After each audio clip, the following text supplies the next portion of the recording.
Panguva ino izvoonekwa kunzi mutungamiri wenyika yeZimbabwe haasina kana wini.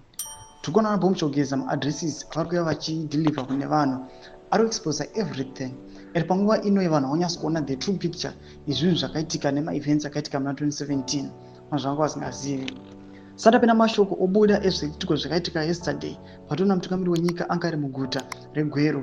Aiwa, kuZimbabwe Military Academy pane mashoko anotogwa nemutungamiri wenyika in his speech. Vanhu aya vakabata vakati if udei mauto anyatsotedzera the constitutions, vamwe vanhu vari the ruling party vangadai va behind the bars. Ndoba subscribe like what on the bell icon.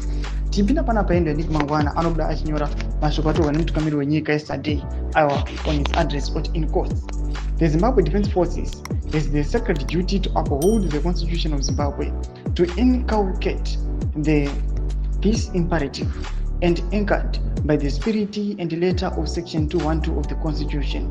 The civil-military relations curriculum has become a critical core in the cadet course. This is helping to nurture and deepen the understanding of national ethos, values, and objectives, which are the pillars of our strong state. Domashkanotogo nemutungamiri wenyika achiti aiwa basa the defense forces aiwa ndiri kuuphold the constitution. Pana kuti vanhu vanachipindura this address mutungamiri wenyika bwanyara achiti what does upholding the constitution mean?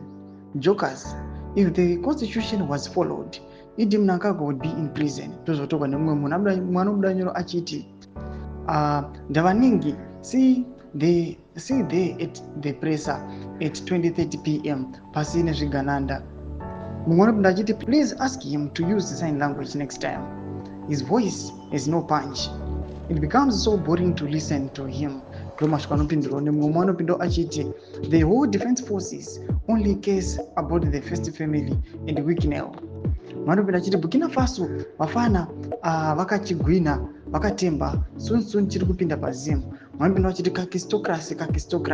Zimbabwe is governed by a kakistocracy. Ndomasvika nobuda togopana pane vanhu pamusoro aiwa peaddress yemutungamiri wenyika achiti aiwa mandate yavakomuna vemauto ndekuuphold the constitution. Tudze mafungiro enyu kuti kudii pamusoro pechiitiko ichi. Pina comment section medu za mafungiro enyu. So subscribe or like, turn on the bell icon.